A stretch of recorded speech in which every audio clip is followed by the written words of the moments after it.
Uyu munsi reka mbereka ibintu bidasanzwe. Iyi avoka muri kubona imbere yanjye reka nyizuminge neza, ishobora kwera ibihumbi 30 bya avoka ku mwaka. Nukuvuga ngo kuri sezo ya mbere ishobora kwera ibihumbi 15, indi sezo nayo ikera ibihumbi 15. Ibyo ni ukugereranya kubera ko urebye ukuntu avoka ziriho zimeze, muri kubona n'ururabo hari imbere, nukuvuga ngo inazo zishobora kurenga. Mu makuru dufite nuko iki giti bagikodesha ibihumbi 100 bakabyanga. Kandi bivuga ngo nyiracyo ashobora kwinjiza ibihumbi nka 300 400, kandi bamugurisha avoka 50 babandi bazitwara zikajya gukorwamo amavuta. Namwe mwibaze avoka imwe yigurishije amafaranga 100 cyangwa amafaranga 200.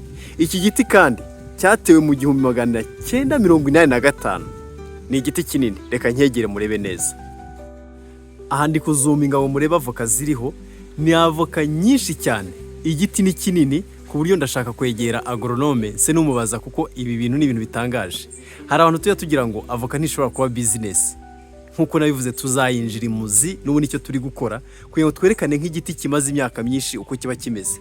Reka se n'ugenda gake gake turebe iyi avoka ubundi imeze gute. Nuko igiti kimaze kumara imyaka myinshi, dore uko kiba kimeze.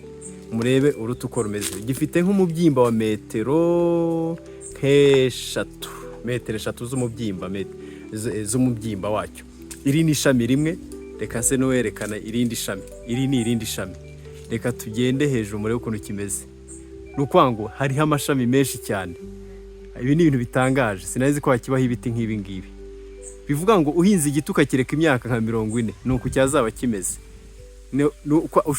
Kingana n'inzu ya kadastre ishobora kujya ku buso bwa metero kare nka 12 cyangwa se metero kare nka 18. Murebe uko hameze.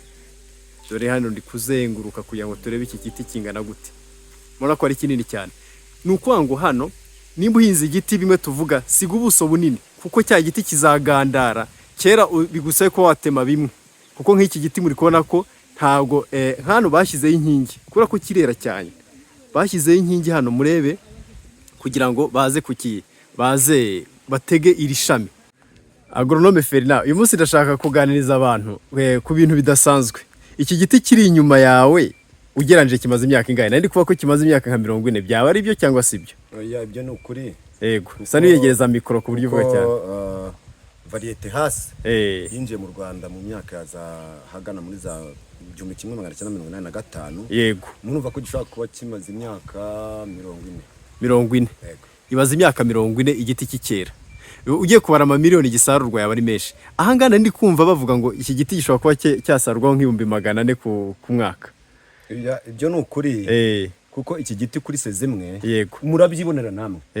Ntago gishobora kubura ibihumbi 20 by'imbuto. Yego. Ni byinshi cyane. Murabona ko hano turi mu cyaro.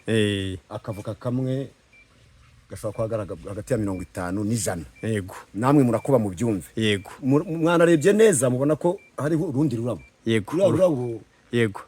Uzatanga imbuto mu kwa mbere. Uzatanga imbuto mu kwa mbere. Ni ukuvuga ngo dufitemo ibihembwe 2 ku giti. Yego.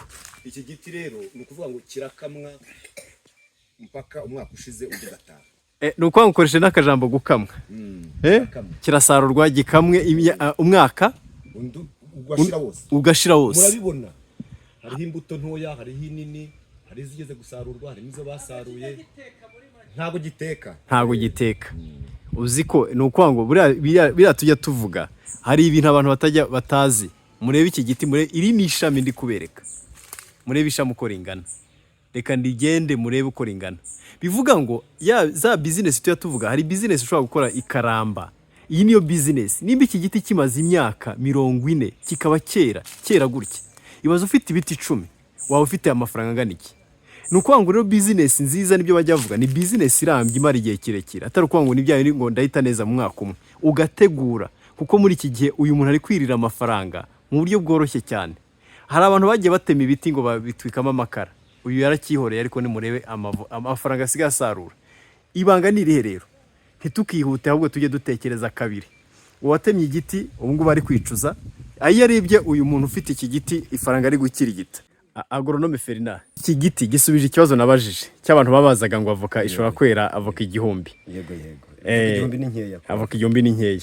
Ariko se bivuga ngo hano urebye hasi hariho utuntu imizi yakigera kurengera ngo kugira ngo kivomere gikurure ifumbire. Ubu nk'imizi biri muri metero zingahe? Iki giti nibyo nababwiraga, ntitugatera ibiti tumeze nka tuzabitemeje. Yego. Niyo mpamvu nababwiraga za metero. Iki giti ni mu bwoko bwa hasi. Yego. Twagiye ku kindi giti. Yego. Iyi ni hasi. Yego. Iyi ngiyi byibura nayo igomba kujya muri metero 3. Murabibona? Yego. Ndaza gutera n'intambwe. Sano zitera kugira ngo abantu babibone. Yego. Yego. Murebe za distance. Yego. Yego. Imwe. Yego. Yego. Yego. Yego. Yego. Nibyo koko. Ku mwisho wacyo. Muri ikindi nacyo kikaza gutyo. Ka kantu niko rwose. Iyi ni pratique ikomeye cyane. Nuko ngo rero uyu munsi narishatse kubereka ko ibiti bya avoka byera bigendanye n'imyaka. Uko imyaka igenda iza niko usarura amafaranga menshi. Reka se n'ukizenguruka nanone mwongere murebe. Iyi ni imaramatsiko ye kwereka umuntu wakoze umushinga w'ubuhinzi bwa avoka ko atazahomba. Ndimo ndakizenguruka kugira ngo murebe iki giti murebe ukuntu kingana. Ndacyazenguruka. Murebe intera ndi kugenda intera ndende kugira ngo nkibereke. Murebe hano ndacyazenguruka. Reka nkomeze nzenguruke. Murebe ahangageze muri 1/2. Dore cya giti ngiki. Murebe uko bimeze. Biva mu myaka nka 20 waracyitayeho neza, ikizaba kiri kuguhavuka nk'izi ngizi. Ntabwo bizarindira iyo myaka. Nuko ngo dukomeze duhinga avoka.